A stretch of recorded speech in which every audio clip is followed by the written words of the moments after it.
The wind that evening moved like an old memory, low, quiet, and tired of being remembered. It carried dust through the bones of Merrow Creek, whispering against shutters, slipping through the spaces in old boards. The sun had fallen behind the hills, leaving behind a sky streaked in ash and amber. A hush settled over the town, not silence, but something heavier, like breath held for too long. Calder Holt stood on the edge of the dry road, his fingers resting on the wooden rail outside the feed store. He had the kind of face the wind liked, a quiet one, worn by weather and work. His eyes, pale and unreadable, watched the horizon as if it might confess something. In town, people had learned not to ask him much. Not since the spring his wife died, and the child with her. That kind of loss shapes a man without making a sound. The horses came first, without a rider. 2 mottled geldings, reins dragging, breath quick with distance. Behind them rolled a buckboard cart, wood groaning, wheels stuttering, as if it too was afraid to arrive. The few townsfolk still out for the evening stepped forward, cautious, curious. Calder didn't move. He knew better than to interfere with the unexpected. But something in the way the horses kept going, straight to the center of town, then stopping as though waiting, pulled at the base of his chest. The cart bed was mostly empty. No crates. No supplies. Just a tattered wool blanket curled in the corner, and, lying side by side, 2 still bodies bound at the wrists and ankles. Their heads were covered in coarse burlap sacks, tied tight at the neck. Their shirts clung to thin frames, soaked with travel and heat. A child and a woman, both barely conscious, breathing, but small in a way that had nothing to do with size. Someone muttered asterisk. Outlaws. Got what was coming. Asterisk.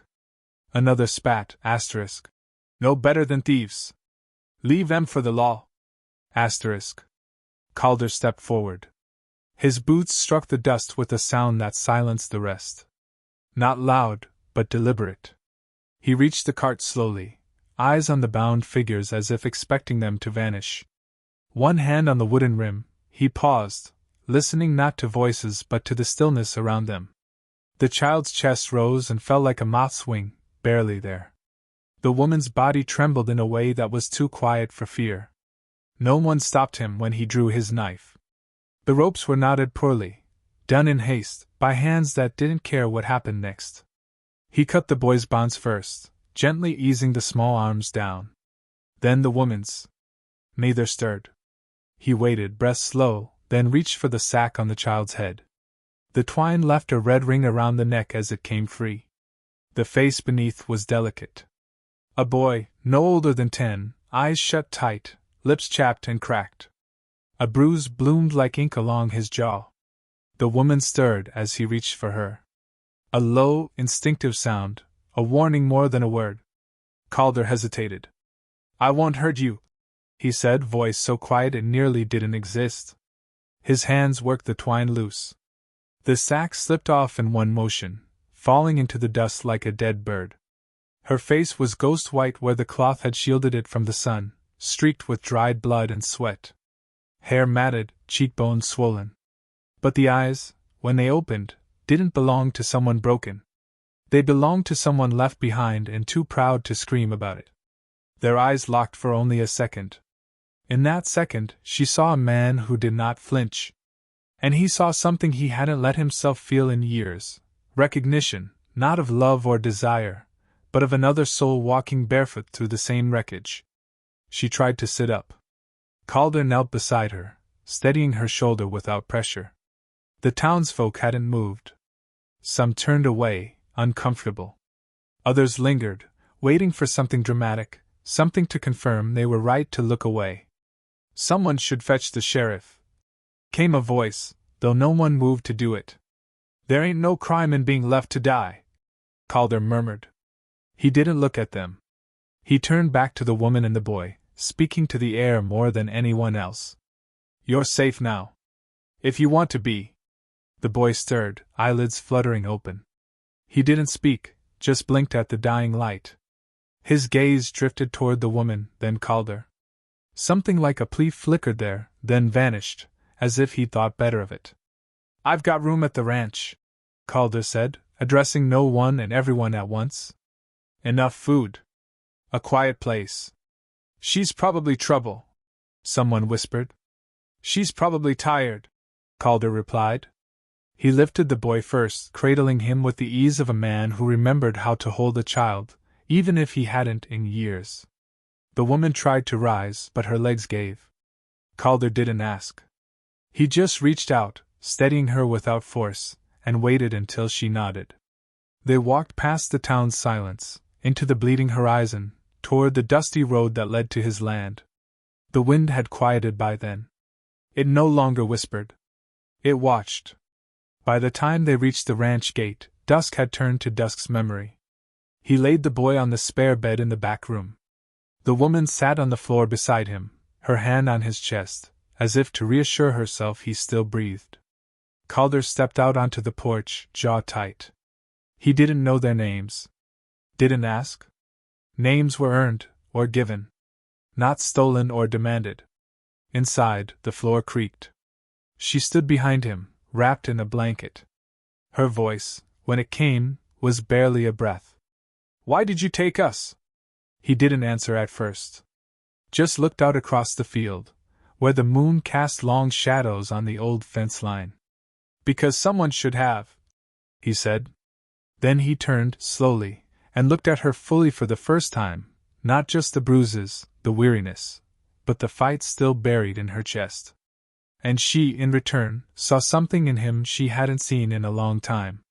A man who didn't want anything. She nodded once, then returned to her brother's side. Calder stayed outside a long time after that, listening to the soft wind as it picked up again, this time not as a memory, but as something new. Behind him, the woman whispered to the boy. A name. He didn't hear it. But it was the first words spoken in that house in over 3 years. Mornings came quiet at the edge of Calderholt's ranch, slipping over the dry plains like a whisper left behind by the stars. The sun arrived slow, yellow and shy, brushing light over the fields where fences leaned and wildflowers grew between forgotten posts.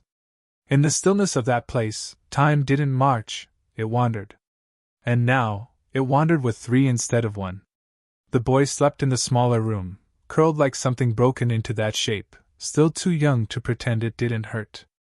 Calder had given him the old quilt stitched by his mother's hands, sunbursts and faded reds and wheat gold. The woman had taken the floor at first, refused the bed, refused his help. Even now, days later, she moved through the house like a shadow not ready to believe in walls that held. She hadn't given her name, and Calder hadn't asked. That silence between them wasn't empty, it was respect. A space where neither intruded, but both listened. He rose before dawn as he always had. Watered the stock. Repaired the corral gate. Set 2 tin plates on the table, dry bread, apple slices, a sliver of salted beef. The food stayed untouched unless he stepped outside. So he did. Every morning. Gave them the illusion of solitude until the house remembered how to breathe. She cleaned her brother's face with the hem of her skirt. Whispered to him sometimes, words too soft to carry. She moved like she expected everything to break beneath her, floorboards, peace, trust. But she kept moving. That mattered. Calder watched from the porch without watching, eyes on the ridge where coyotes sometimes passed. She reminded him of a hawk after a storm, feathers ragged, flight uncertain, but eyes still sharp enough to wound. On the 4th morning, the boy came to the door. Didn't say anything. Just held out his empty cup, the tin trembling in his hands. Calder filled it with water from the pump. The boy drank in one breath, then looked up. His lips moved. A word tried to come, but didn't. His throat clenched, and he fled back inside. Later that day, Calder found a small stack of stones near the barn, neatly placed, deliberate. A boy's offering. A thank you made of silence. The woman saw him notice. Her expression didn't change, but that evening, she sat at the table. Ate the bread. Drank the water. No words passed. But her hand didn't shake. Calder didn't press. He didn't ask why she'd been taken, or by who. He didn't prod the dark. What mattered was that they were here now, and no one was hurting them. May brought supplies one morning, a sack of oats, a jar of peach preserves, and a pair of clean dresses tied with string. She raised an eyebrow when she saw the boy's small boots by the door, then looked at Calder. "You starting a boarding house?" she asked. He only shrugged. But later, when he reached for his coin pouch, May laid a hand over his. "This one's on me," she said. "Some things ain't paid with silver." In the evenings, the woman, still nameless, sat near the fire, the boy curled beside her like a pup in tall grass. Calder would light his pipe, pretend to read. The flames cracked softly. The house began to sound less like grief. One night, she found the tin of sewing needles in the cupboard. Sat on the porch repairing one of his old shirts. Her fingers worked fast, efficient, half the fabric already patched before he even noticed. "I can buy more," he said. "They won't smell like this," she murmured, not looking up. That was the first thing she'd said to him. He nodded and went back to his post, the night rolling out in front of them like a black sea. The shift came slow, like the turning of a season you almost don't believe in. She started boiling water before he came in from the field. Laid out food with small care. The boy walked with him now, carried the kindling, fed the hens. Never spoke. But once Calder heard him humming. A quiet tune, half memory, half child. Then, one afternoon, the boy screamed. It wasn't loud, but it was sharp, a sound that came from somewhere deep, tangled in dream or memory. Calder dropped his tools and ran. He found them in the barn. The boy shaking, fists clenched, knees drawn to his chest. The woman had wrapped her arms around him, trying to anchor him to the moment. Calder didn't ask. Just knelt beside them. The woman looked up, eyes like burnt glass. "He saw a man with a gray coat," she said. "In town. By the store." Calder exhaled slowly. "He thought it was one of them," she added, voice brittle. "Was it?" he asked. "I don't know," she said. "I didn't look." The boy had stopped shaking, but his breathing was still shallow. Calder reached out, careful, let his hand rest lightly on the boy's back. The child didn't pull away. That felt like a victory, even if small. Later, after the boy slept, the woman remained by the window. "They weren't supposed to take him," she said, so soft it barely stirred the air. "They came for me. Said he was extra." Calder didn't speak. "I kept thinking, if I'd screamed louder, if I'd run sooner, maybe he wouldn't remember sacks on our faces, or rope burns."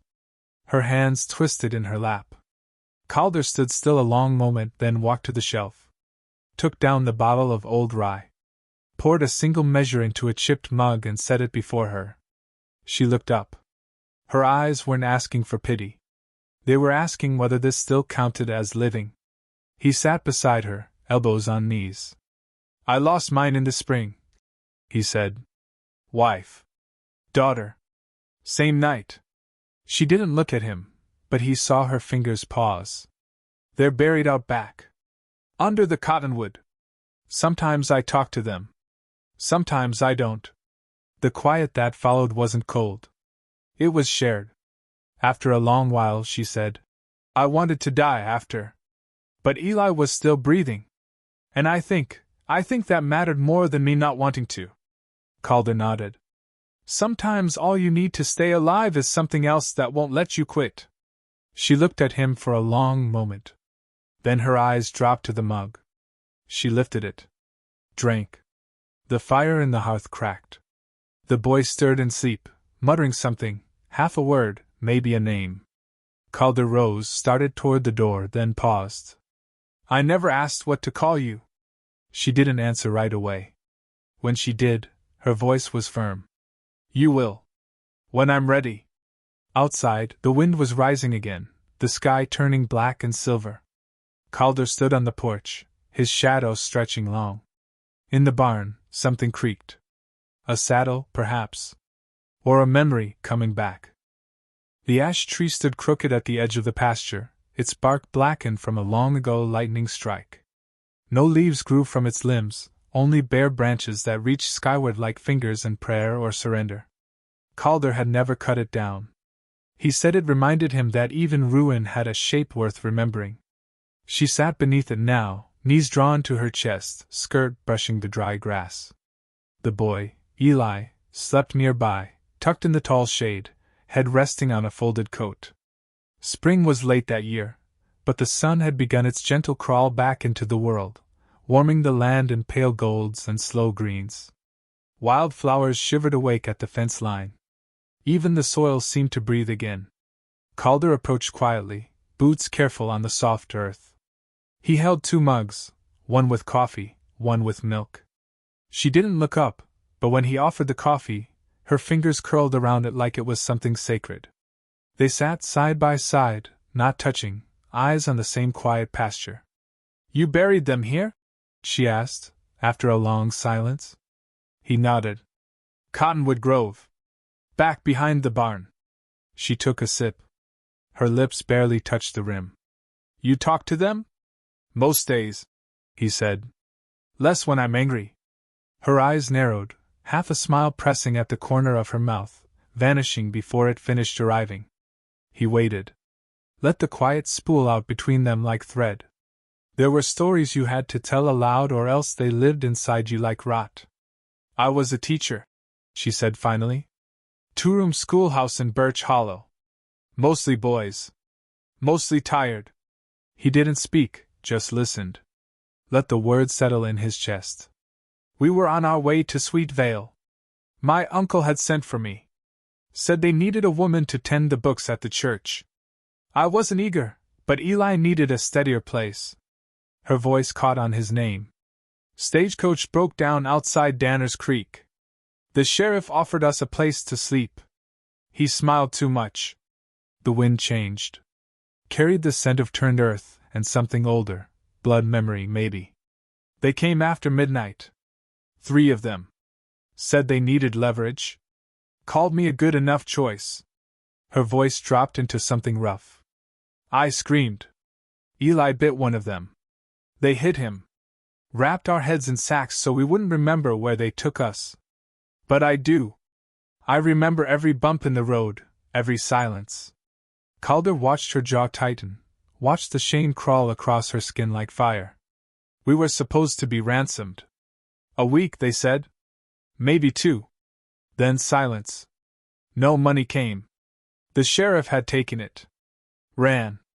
They lost interest in feeding us. Left us bound in that wagon like luggage no one claimed." She turned to him now, eyes wet but unblinking. "If you hadn't pulled those sacks off, you'd have gotten out eventually," he said softly. "No," she said. "We'd have disappeared. Quietly. Like most folks do." The words cracked something in him. "My wife's name was Cora," he offered, surprising even himself. "We were married 6 years. She died birthing our girl. Baby never cried once." She turned slightly toward him, not asking, just being. "I thought if I made the house quiet enough, maybe I wouldn't hear what I lost. So I let the windows stay dirty. Let the porch creak.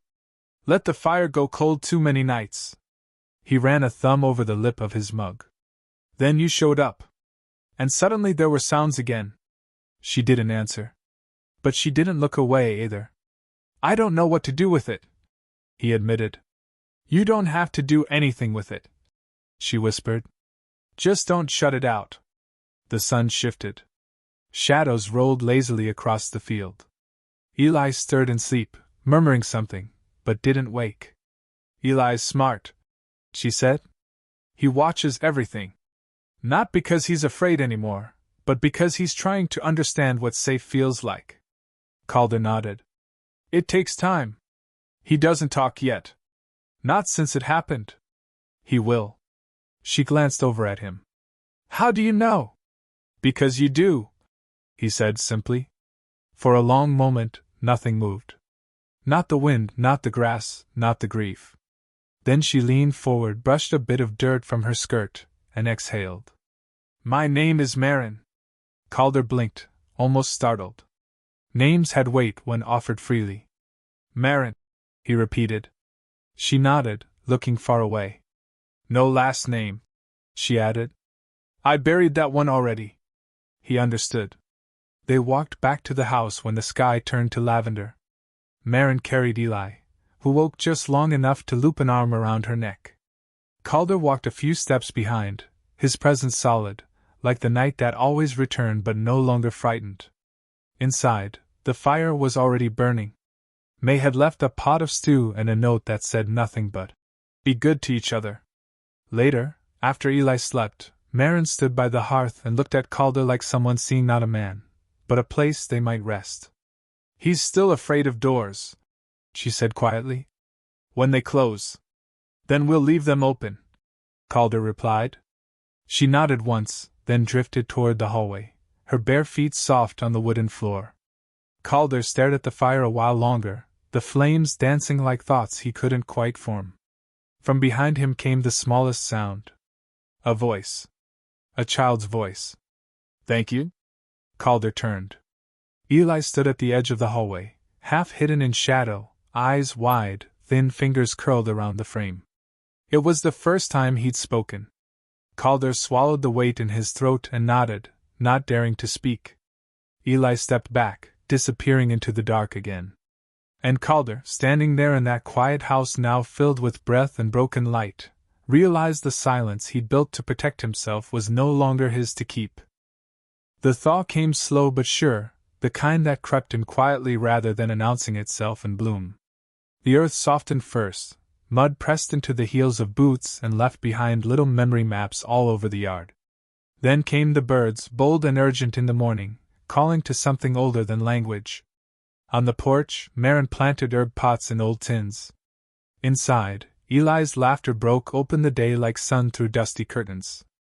Calder never said it aloud, but some part of him had begun to look forward to that sound like he once did rainfall after a long drought. Marin kept herself busy. Her fingers stitched what they could, mended what they couldn't, and built small quiet things with the boy, paper boats that floated in troughs, stories drawn in the dust with sticks. When she wasn't moving, she sat with a book or a needle, her posture still guarded but her presence no longer distant. She started saying good morning. Then, eventually, good night. Then sometimes, thank you, or simply Calder, spoken not with formality but something warmer. Something earned. He didn't push. He watched. Every day, Eli's voice grew more certain. He asked questions, tugged at Calder's sleeve when he wanted to know how nails held wood together or why cows always looked sad. Marin would smile at those moments, the kind of smile that came from a place that remembered pain but chose not to dwell there. She never asked for anything. So Calder started offering. A chair pulled out. The last piece of bread. A carved bird made from spare fence wood left on the windowsill beside her basin. One morning, he found her near the barn, brushing Eli's hair back with her fingers as he traced letters into the dust. "We started his writing again," she said. "He wants to send a letter to a tree." When Calder raised an eyebrow, Eli piped up. "Mama said some trees remember things." Calder crouched beside them. "Then I hope he picks the right one." They decided to name the ranch together. The old Holt property had no name, just the place past the split road, or Calder's place, when folks needed to give directions. Marin thought a name made a place real. Calder had never considered it, but now, with two new voices echoing in the hallways and shadows filled with more than his own memory, it felt right. They sat by the fire one night, Eli asleep in the next room, his paper letter folded in his palm. Calder poured them each a mug of tea. "Ash Haven," Marin said suddenly. "For what was burned and still stood." She looked at the window, where the ash tree loomed in moonlight, its limbs bare but reaching. "Not all things that survive are ugly." He nodded slowly. "Ash Haven." She touched the rim of her mug. "Would you paint it on the sign?" So he did. With black paint and quiet pride, he carved the letters by hand. Hung the sign near the gate, where the wind could read it before the world did.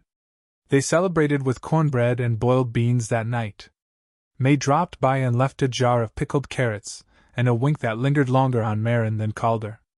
"Place looks alive again," she said, handing over a folded parcel wrapped in twine. Inside was a new dress for Marin, pale blue with tiny white buttons. Not charity, May said before either could argue. Just a gift from one woman who remembers what a second chance looks like. Marin held it like it was spun from smoke and memory. That night Calder heard her hum through the walls. Not a tune he knew. But it belonged to someone who had once believed the world might still be kind. A few days later, Calder rode into town for supplies. He returned just past noon, his horse uneasy under him. Marin was in the garden when she saw him dismount, slower than usual. He didn't speak at first, just tied the reins and handed her the cloth sack with coffee and sugar. She watched him, then said softly, "You saw something." He nodded. "Man asking questions at the store. Tall. Wore a coat like someone who's seen too much and never learned to look away." Her hand stilled. "Said he was a lawman. Badge looked old.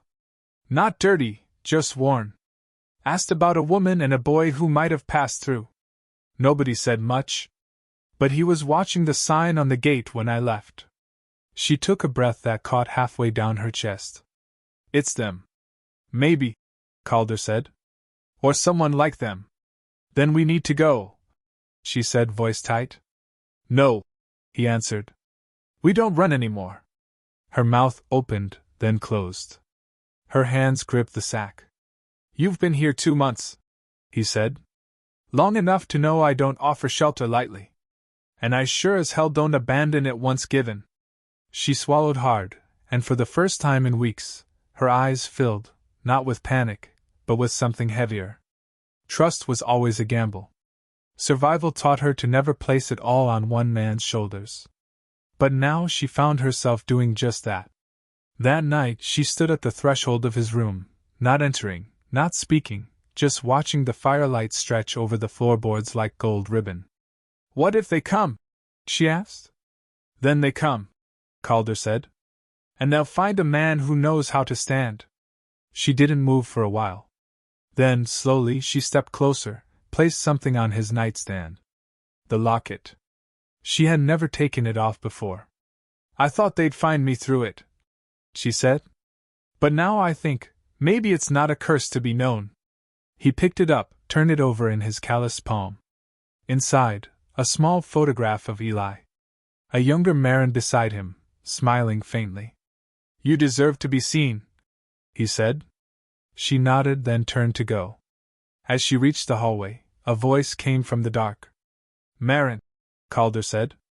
She stopped. "I'm not a man who promises what I can't keep. But I can promise this. If anyone comes, they'll have to pass through me." She didn't speak. Just pressed her palm to the wall, as if feeling the heartbeat of the house. Outside, the wind picked up, and somewhere on the ridge, a rider paused, watching the new signs sway in the breeze. The word Haven catching the light like a challenge.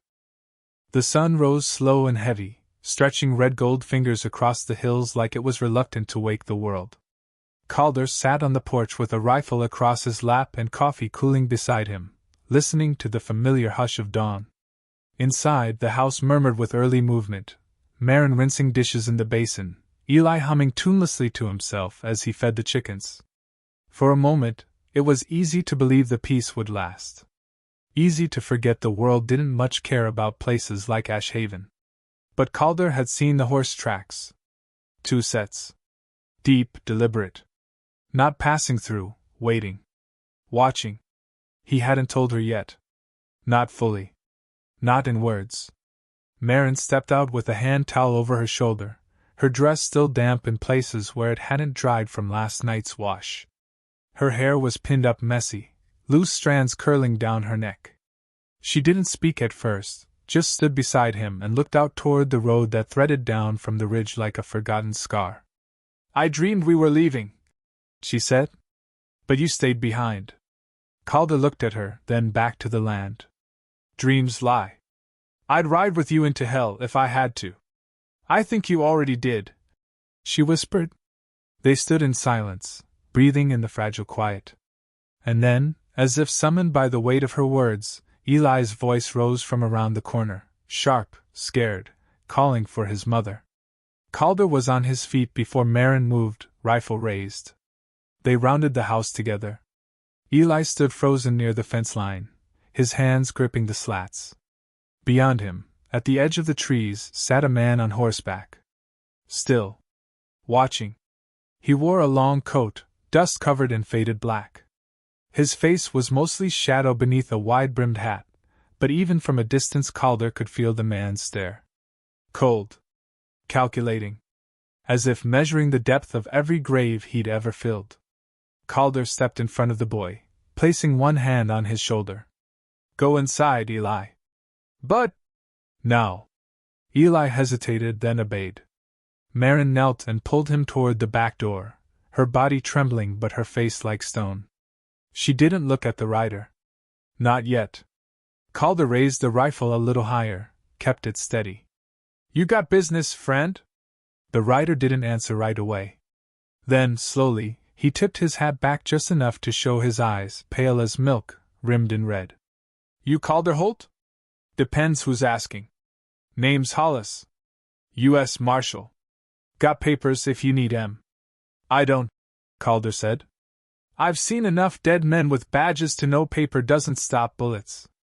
Hollis smiled, but it didn't touch anything inside him. Looking for a woman. Late 20s. Brown hair. Travels with a boy, maybe 6. Thought she might have come through these parts. Lots of folks come through, Calder said flatly. She would not have been quiet, Hollis said. Folks like her never are. Trouble follows like a sick dog. Calder's voice was low now. Ain't no trouble here. Hollis nodded slowly. No, he said. Not yet. Then he turned his horse with a jerk of the reins and trotted back into the woods, vanishing like smoke. That night, the house was quiet. Even the wind had gone still. Marin sat by the hearth, her hands wrapped tight around a mug she hadn't drunk from. Calder stood by the door, rifle leaning within reach. He won't go away, she said finally. They never do. He'll come back with more. Or he won't come back at all. Marin looked up. You're not afraid? Of course I'm afraid, he said. I just don't let it decide for me. She leaned forward, her voice raw. You don't know what they'll do if they take me. If they take Eli. You don't know what they did the first time. He crossed the room slowly and knelt in front of her. Then tell me. She didn't move for a long time. Then, with her hands still clutched around the mug, she began. I was sold, she said. Not like a cow or a coat. Just passed around. First to a man who broke my arm. Then to one who wanted a son. He got Eli and forgot about me. Until I left. Then I became property again. She drew a shaking breath. But I didn't leave alone. I took my boy. And I didn't care if I died on the road, I just didn't want him to grow up thinking pain was normal. Calder's chest tightened. I killed the last one, she whispered. He found us by the river. Told me I could come back, and he'd pretend nothing happened. He reached for Eli. I had a rock. I didn't wait. You did right, Calder said. She looked up, eyes glassy. That's not how the law sees it. He reached for her hand. This time, she let him. When the knock came, it wasn't loud. It was measured. Calculated. The kind of knock that didn't ask, it told. Calder stood, the rifle already in his hands. Marin, he said. Take Eli. Back room. Stay low. Her eyes widened.